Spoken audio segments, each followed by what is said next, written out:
राधिका की जिंदगी किसी बोझ से कम नहीं थी। उसका दिमाग बाकी लोगों जैसा तेज नहीं था।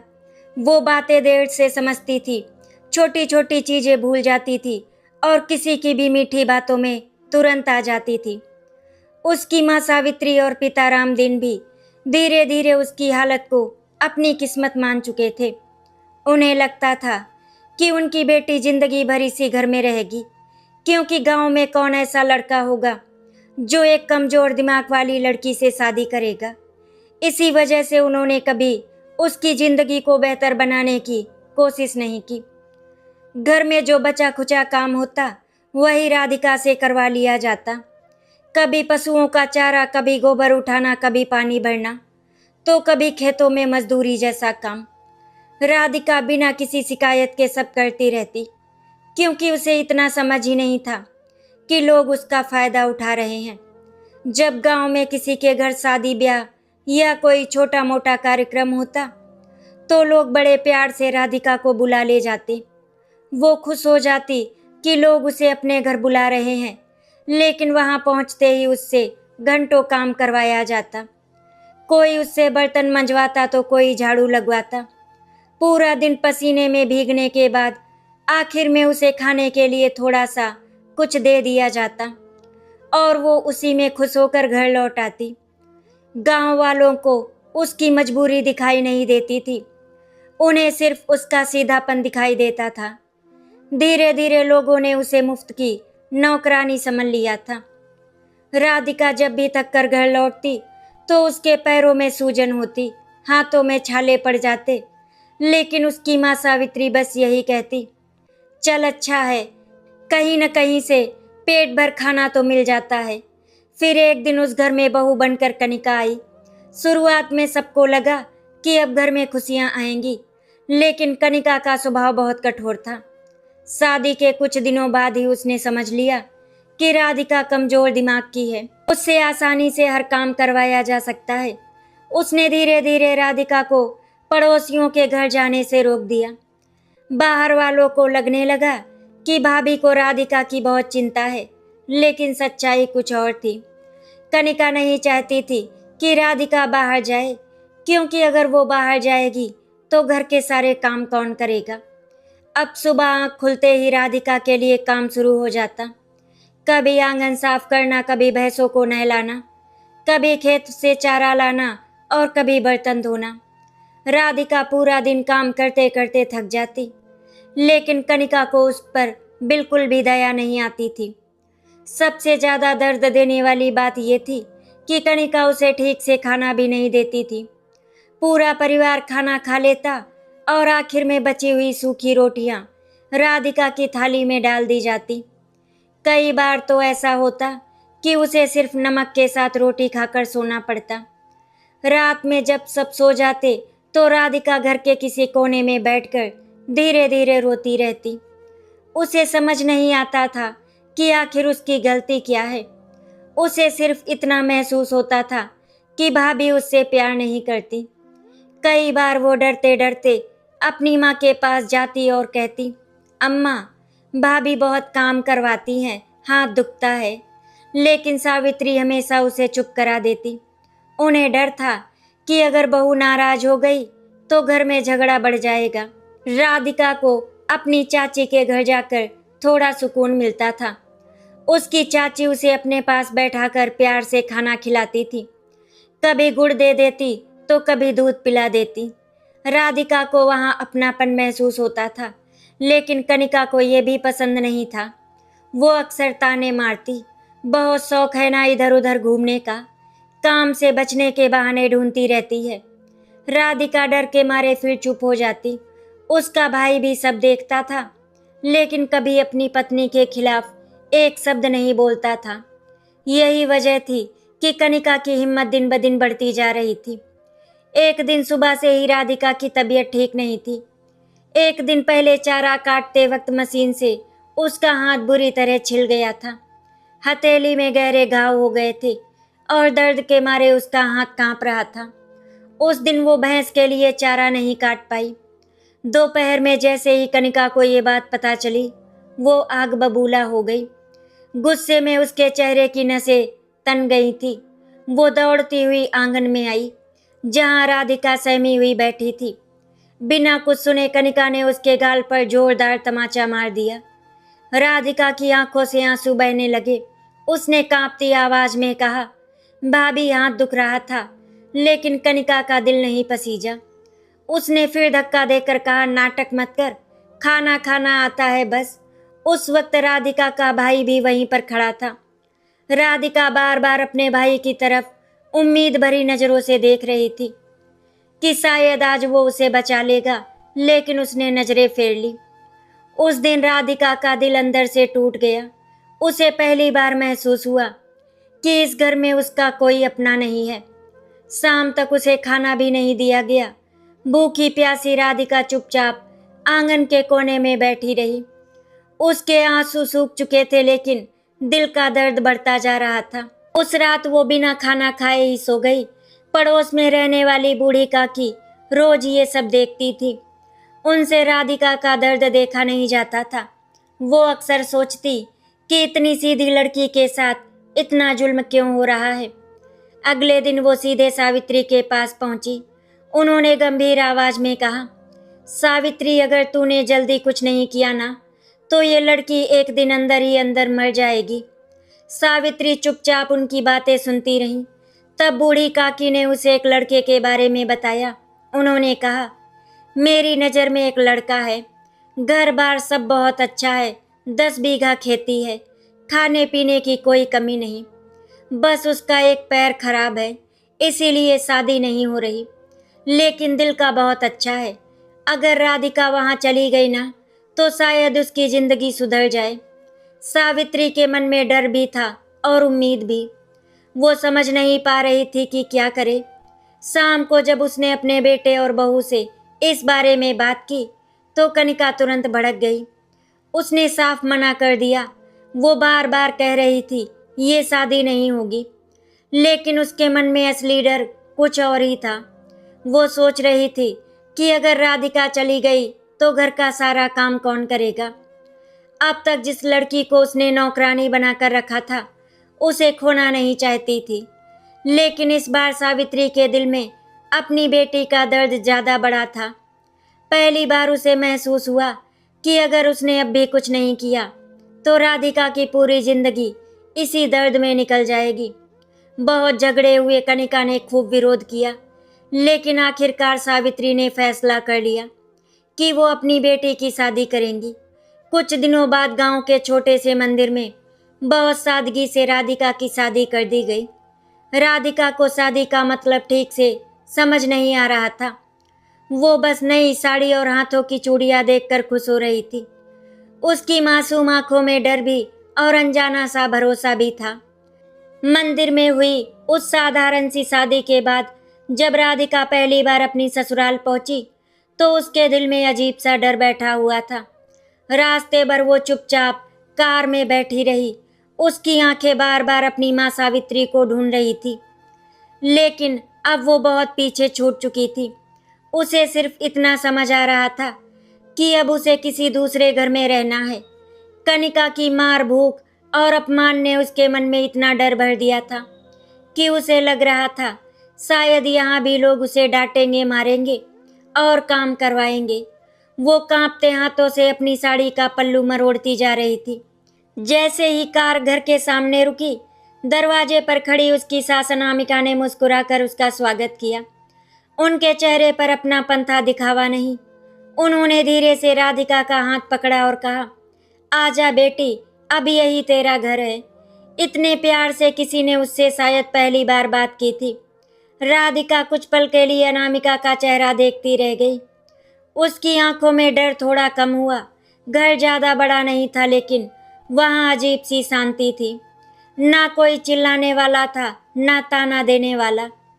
उस रात राधिका चुपचाप एक कोने में बैठी रही। उसे समझ नहीं आ रहा था कि क्या करना है। थोड़ी देर बाद अनामिका उसके पास खाना लेकर आई। थाली में गरम रोटियां, दाल, सब्जी और थोड़ी सी खीर भी थी। राधिका हैरानी से थाली को देखती रह गई। उसकी आंखें भर आई। उसने धीरे से पूछा, ये सब मेरे लिए है? अनामिका का दिल भर आया। उन्होंने उसके सिर पर हाथ फेरते हुए कहा, हाँ बेटी, अब तुझे कोई भूखा नहीं रखेगा। इतना सुनते ही राधिका की आंखों से आंसू बहने लगे। उसने जिंदगी में पहली बार पेट भरकर खाना खाया था।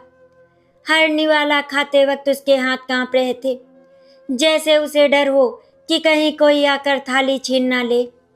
कार्तिक दूर खड़ा ये सब देख रहा था। शादी के वक्त उसे गांव वालों ने बहुत कुछ सुनाया था। सब कहते थे, अरे कैसी लड़की से शादी कर ली, पूरी जिंदगी परेशान रहेगा। लेकिन जब उसने पहली बार राधिका की डरी हुई आंखें देखी तो उसके मन में उसके लिए दया पैदा हो गई। उसे महसूस हो गया था कि इस लड़की ने जिंदगी में बहुत दुख झेले हैं। उस रात उसने अपनी माँ से कहा, अम्मा, राधिका को कभी दुख मत देना। अनामिका ने बेटे की तरफ देखा और बोली, बेटा, ये लड़की दुख लेकर नहीं, दुख झेल कर इस घर में आई है। शुरुआती दिनों में राधिका हर छोटी बात पर डर जाती थी। अगर कोई ऊंची आवाज में बोल देता तो वो कांपने लगती। सुबह जल्दी उठकर वो घर के सारे काम करने की कोशिश करती, लेकिन अक्सर गड़बड़ कर देती। कभी चाय में चीनी ज़्यादा डाल देती तो कभी आटा बहुत गीला कर देती, और फिर वो डर के मारे सहम जाती, क्योंकि उसे लगता अब उसे मार पड़ेगी। लेकिन अनामिका कभी उस पर हाथ नहीं उठाती थी। वो उसे बहुत प्यार से समझाती, कोई बात नहीं बहू, धीरे धीरे सब सीख जाओगी। अनामिका ने उसे छोटे छोटे काम सिखाने शुरू किए। पहले उन्होंने उसे सिर्फ बर्तन धोना सिखाया। कई बार राधिका साबुन गिरा देती, कई बार बर्तन टूट जाते, लेकिन अनामिका बस मुस्कुरा देती। फिर उन्होंने उसे अच्छे से झाड़ू लगाना सिखाया, खाना बनाना सिखाया। ऐसा नहीं था कि राधिका को काम करना नहीं आता था। वो थोड़ा बहुत काम कर लेती थी, बस अच्छे से नहीं कर पाती थी। राधिका को सीखने में बहुत समय लगता था, लेकिन वो पूरी मेहनत करती थी। उसके अंदर बस एक ही डर था कि कहीं कोई उससे नाराज ना हो जाए, इसीलिए वो हर काम दिल लगाकर करती। एक दिन सुबह राधिका रसोई में रोटी बना रही थी। पहली बार उसने अपने हाथ से गोल रोटी बनाई थी। रोटी थोड़ी टेढ़ी थी, लेकिन जब अनामिका ने उसे देखा तो खुशी से उनकी आंखें चमक उठी। उन्होंने तुरंत कार्तिक को आवाज लगाई, देख बेटा, हमारी बहू ने अपने हाथ से रोटी बनाई है।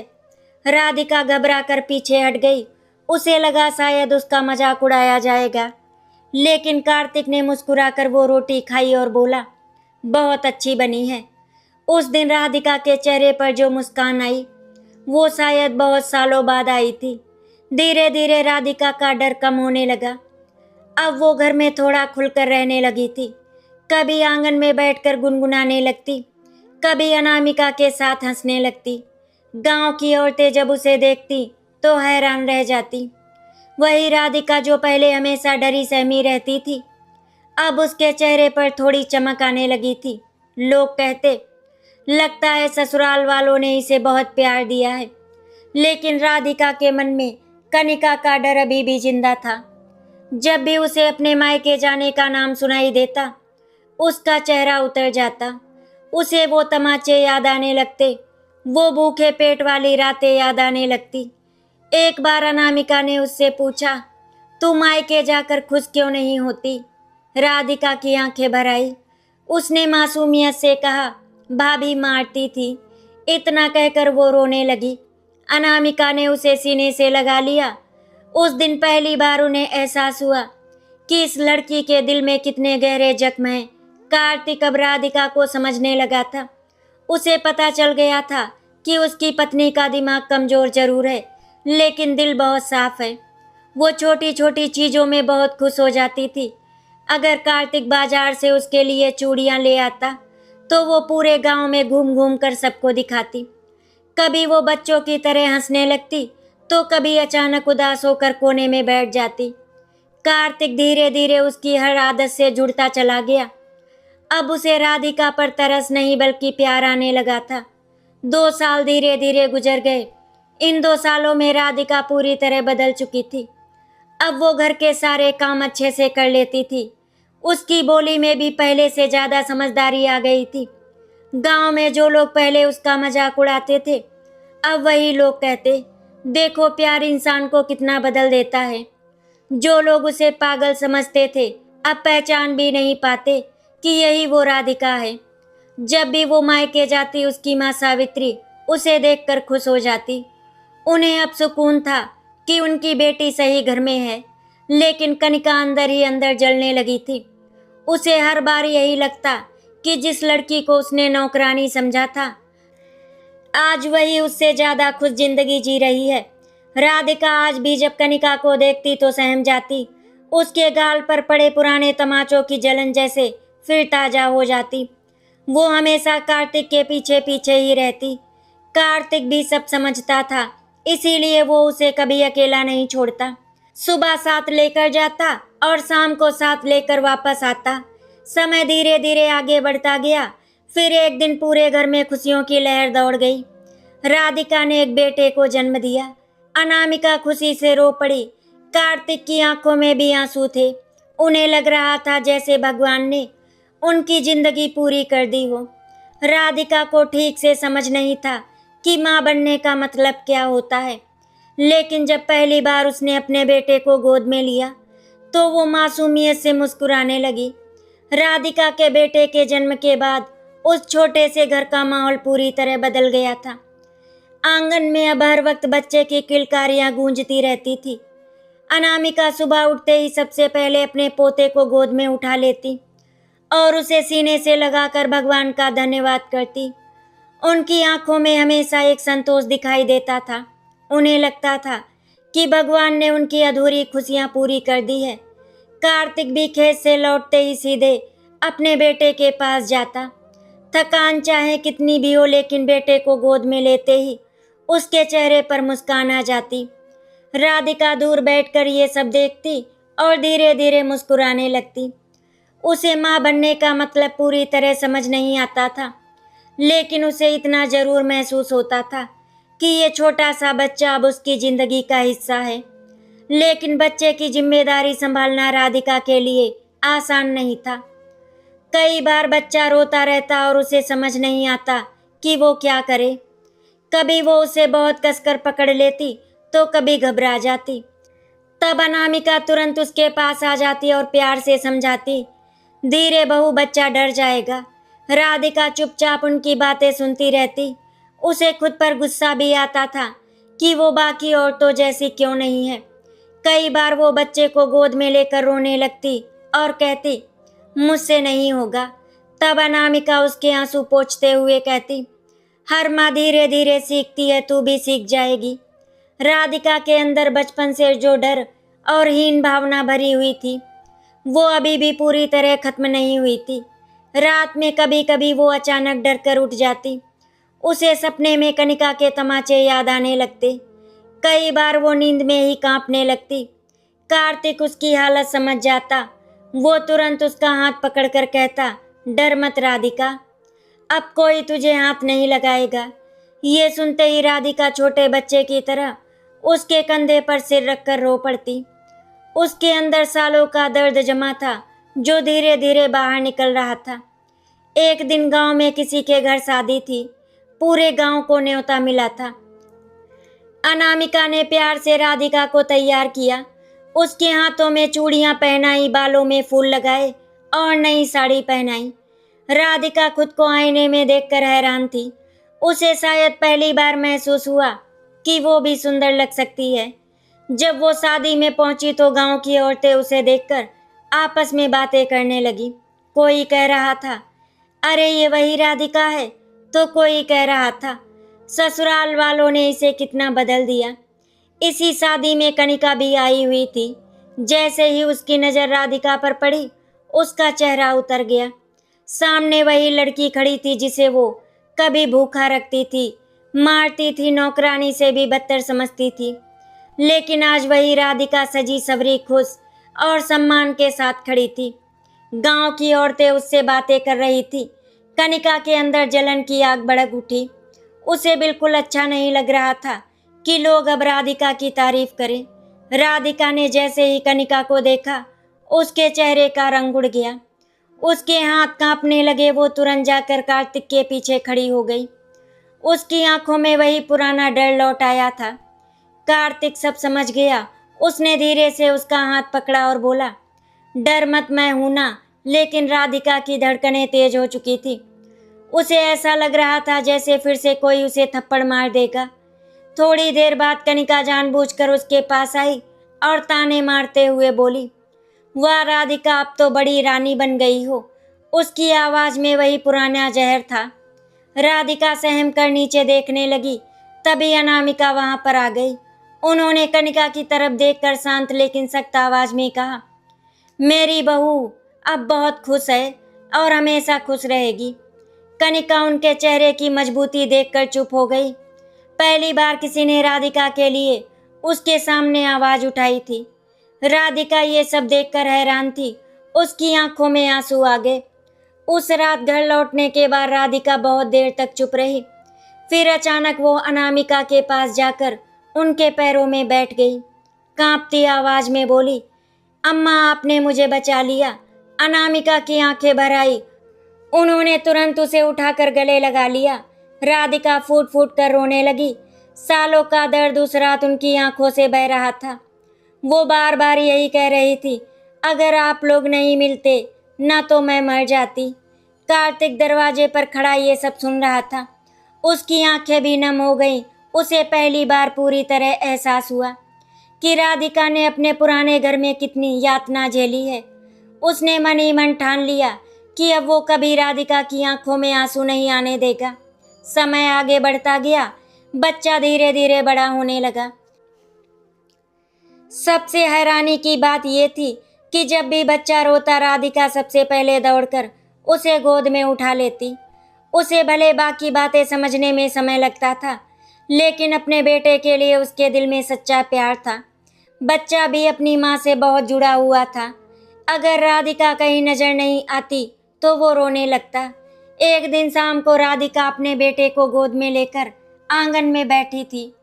तभी पड़ोस की एक औरत वहां पर आई और हंसते हुए बोली, अरे अनामिका, तुम्हारी बहू तो पहले बिल्कुल पागल लगती थी, लेकिन अब तो बिल्कुल सामान्य औरत जैसी हो गई है।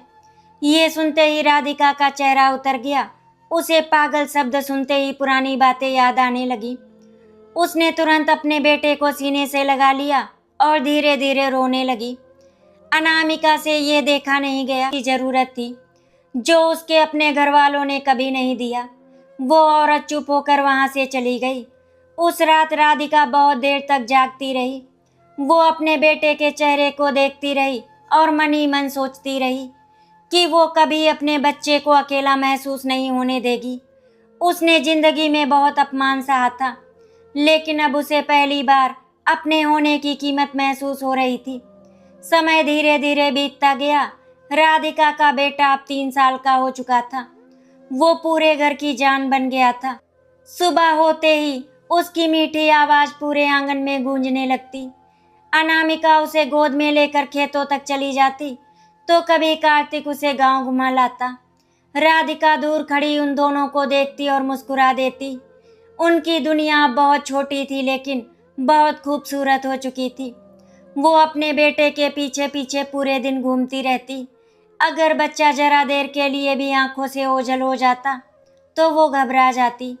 कई बार अनामिका हंसते हुए कहती, अरे बहू, इतना मत डर, बच्चा कहीं नहीं जाएगा। लेकिन राधिका के अंदर का डर शायद कभी पूरी तरह खत्म नहीं होने वाला था। उसने जिंदगी में अपनों को खोने जैसा दर्द महसूस किया था। इसीलिए अब वो अपने छोटे से परिवार को खोने की कल्पना से भी कांप उठती थी। उधर कनिका की जलन दिन ब दिन बढ़ती जा रही थी। गांव में लोग उसकी नहीं बल्कि राधिका की तारीफ करते थे। लोग कहते, देखो भगवान का खेल। जिसे सब बेकार समझते थे वही आज सबसे ज्यादा खुश है। ये बातें कनिका को अंदर तक जला देती थी। उसे याद आता कि कैसे वो कनिका को नौकरानी की तरह रखती थी, कैसे उसे भूखा सुलाती थी, कैसे उसके गालों पर तमाचे मारती थी। लेकिन आज वही राधिका सम्मान के साथ जी रही थी। धीरे धीरे गांव वालों ने भी कनिका से दूरी बनानी शुरू कर दी। उन्हें उसकी कठोरता समझ आने लगी थी। एक दिन सावित्री की तबीयत अचानक बहुत ज़्यादा खराब हो गई। गांव के वैद्य ने बताया कि उन्हें कई दिनों से बुखार है। लेकिन उन्होंने किसी को बताया नहीं। खबर मिलते ही राधिका बेचैन हो उठी। वो बार बार कार्तिक से कह रही थी, मुझे अम्मा के पास जाना है। उसकी आवाज में घबराहट साफ थी। अगले ही दिन कार्तिक उसे लेकर मायके पहुंचा। घर पहुंचते ही राधिका सीधे अपनी माँ के पास भागी। सावित्री चारपाई पर कमजोर हालत में लेटी थी। उन्हें देखते ही राधिका की आंखों से आंसू बहने लगे। वो बच्चे की तरह उसकी छाती से लग गई और रोते हुए बोली, अम्मा तुम बीमार कैसे हो गई? सावित्री ने कांपते हाथों से उसकी पीठ सहलाई। उनकी आंखें भी भर आई। उन्हें अपनी बेटी का वो पुराना चेहरा याद आ गया जो हमेशा डरा सहमा रहता था। लेकिन आज वही बेटी किसी अपने के लिए रो रही थी। कनिका भी वहीं खड़ी थी। उसने देखा कि अब राधिका अकेली नहीं है। उसके साथ उसका पति और ससुराल वाले खड़े हैं। पहले जैसी मजबूरी अब उसकी आंखों में नहीं थी, लेकिन फिर भी जब कनिका उसके सामने आती, राधिका सहम जाती।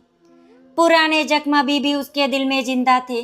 शाम को जब सब लोग बाहर बैठे थे, तभी अचानक राधिका का बेटा खेलते खेलते आंगन में गिर गया।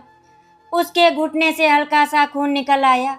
बच्चा जोर जोर से रोने लगा। ये देखकर राधिका बुरी तरह घबरा गई। उसके हाथ कांपने लगे। वो बार बार रोते हुए कहने लगी, मेरे बच्चे को दर्द हो रहा है, कोई ठीक करो। उसकी हालत देखकर ऐसा लग रहा था जैसे उसे खुद चोट लगी हो। कार्तिक ने तुरंत बच्चे को उठाया और चुप कराने लगा, लेकिन राधिका का रोना बंद नहीं हो रहा था। तभी कनिका ने ताना मारते हुए कहा, अरे इतनी सी चोट लगी है जैसे पहाड़ टूट पड़ा हो। ये सुनते ही राधिका अचानक चुप हो गई। उसके चेहरे पर डर उतर आया। दिन याद आ गया जब उसके हाथ में गहरा घाव था और कनिका ने उसे तमाचा मार दिया था। वो कांपने लगी, लेकिन इस बार कुछ अलग हुआ। सावित्री जो अब तक हमेशा चुप रहती थी, अचानक गुस्से में उठ बैठी। उन्होंने पहली बार अपनी बहू कनिका पर जोर से चिल्लाते हुए कहा, बस कर कनिका, बहुत जुल्म कर चुकी तू मेरी बेटी पर। पूरे आंगन में सन्नाटा छा गया। कनिका हैरान रह गई, क्योंकि सावित्री ने कभी उसके खिलाफ आवाज नहीं उठाई थी। सावित्री की आंखों से आंसू बह रहे थे। उन्होंने कांपती आवाज में कहा, जब ये छोटी थी ना, तब भी सबसे ज्यादा दुख इसी ने झेला। भगवान ने इसका दिमाग थोड़ा कमजोर क्या कर दिया। सबने इसे इंसान समझना ही छोड़ दिया, और तूने तो इसे नौकरानी बना दिया था। भूखा रखा, मारा, रुलाया, लेकिन आज देख, भगवान ने इसे सब कुछ दे दिया। राधिका अपनी माँ को बस देखे जा रही थी। उसे शायद पहली बार महसूस हुआ कि उसकी माँ को उसके दर्द का एहसास है। वो धीरे धीरे सावित्री के पास गई और उनके घुटनों से लगकर रोने लगी। सावित्री भी उसे सीने से लगाकर फूट फूट कर रो पड़ी। उस आंगन में मौजूद हर इंसान की आंखें नम हो गई थी। कनिका चुपचाप सिर झुकाकर खड़ी रही। पहली बार उसे अपने किए पर शर्म महसूस हो रही थी। गांव की कुछ औरतें भी वहां खड़ी थी। सबकी नजरें अब कनिका पर थी। उसे लग रहा था जैसे उसके सारे पाप आज सबके सामने खुल गए हों। उस दिन के बाद सावित्री पूरी तरह बदल गई। उन्हें अब हर पल यही पछतावा सताने लगा कि उन्होंने अपनी बेटी को बचाने में बहुत देर कर दी। कई रातें वो रोते रोते गुजार देती। एक दिन उन्होंने राधिका का हाथ पकड़कर कहा, मुझे माफ कर दे बेटी, मैं तेरी माँ होकर भी तुझे बचा नहीं पाई। राधिका उनकी बातें पूरी तरह समझ नहीं पाई, लेकिन उसने मासूमियत से अपनी माँ के आंसू पोंछ दिए। कुछ दिनों बाद जब राधिका वापस अपनी ससुराल लौट रही थी, तब सावित्री दरवाजे पर खड़ी उसे जाते हुए देख रही थी।